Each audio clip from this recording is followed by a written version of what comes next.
Hello, welcome to Homesteading Northwest Florida.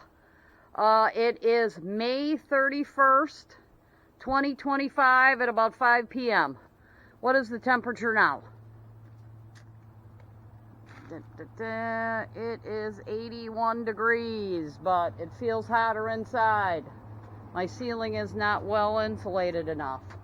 So, okay, we've been busy here doing eBay, so I haven't made a video in a while, because I got to make money, and been doing all right at that, but boy, eBay sure takes enough fees. Anyhow, in this building, or any building, that the ceiling isn't really insulated, super insulated in Florida here, it gets really hot, and the hot air rises, so I got this ceiling fan that I hung up to push the hot air out of here at night, or any time. Whenever it starts getting hot in here and cooler outside, actually ceiling fans don't make much sense because you're mixing the cool air at the floor with the hot air from the ceiling. So yeah, then you get mediocre air. What you want to do really, and they should design buildings this way, and I think heat pumps are this way, is that you pull the hot air that's at the ceiling level right out of the building, you know.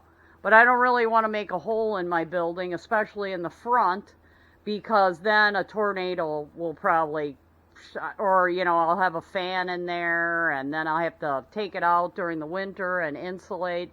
So this has been working really good here, this fan hung in my patio door that is higher up, and the air that comes out of this is really hot. Like, I'll show you what it looks like here. And then I have low level, like low floor fans here that push in the cool air, and that one at the top here sucks out the hot air. Basically, you want to suck the hot air out that's at ceiling level. So yeah, oh, yeah, there's a pair of bicycle tires I just sold for almost nothing. We'll see what my profit is even on them, if any. But it was an investment for the future. But anyhow, okay, so yeah, I hung up a ceiling fan with chains and had to drill into the, you know, metal body of it and put hooks. And I'll link those hooks I used on, bought them from Amazon. Then I kind of go dumpster diving, and the other day I got this pedestal thing that was a display for nail polish, I believe. You know, $100 worth of plastic to sell, you know, $500 worth of nail polish or whatever they had on here. And so they threw it out in the dumpster. So, and it's got some metal I'll show you here, but I had to cut off some pieces that I'll show you. And lettuce is bolting. I'm just letting it. I'm doing a lot less gardening this year.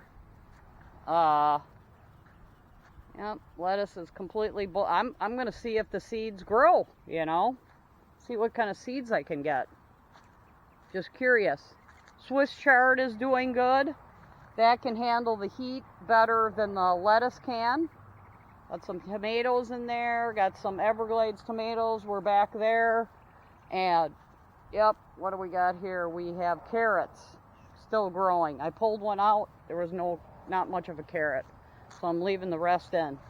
And it's been kind of cool here, raining the last like 4 days in a row. Yeah, here's the other parts that I've taken off of that pegboard. The reason I grabbed it is because it's plastic pegboard, and it's not going to fall apart like that particle wood pegboard. So I got the two pieces here that now I can use it as pegboard. And it also came with a base like this, a metal base, which is actually pretty heavy metal, that, you know, it would stand upright. and not be dangerous for customers. And I angle grinded the plastic with a diamond wheel. So I got these couple pieces, and then here was the round thing, and it spun around, and here's the round piece of metal. But, you know, whatever metal I can scrounge, I do. And we're working on now that it stopped raining, too. It was a rainy month, which is great, and cooler. So, actually, my computer wouldn't overheat. So, I got the, the sawmill base going here.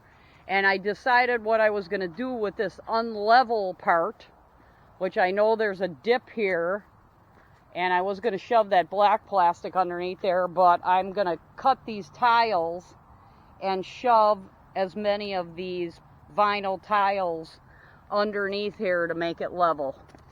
You know, I'm going to have a whole bunch of them, and so I can make this thing come together, because this is not meeting here, and there's a crack there. A lot of sand kicking up because it's been raining like a big dog. I might even hose this thing off before I really start tightening bolts or moving any bolts. But yeah, I'm gonna level this thing out. This particular block and part of this 2x6 is not level there, and I'll make a whole bunch more spacers that can go underneath there, or whatever I got there to level. I think that might be the only one that's low for now. You know, I can imagine when you put a whole bunch of weight on this thing, it's going to, you know, collapse. And we did some more clearing in the mornings here. Let's see here, moved our metal pile. I had a whole bunch of pile of metal and moved it.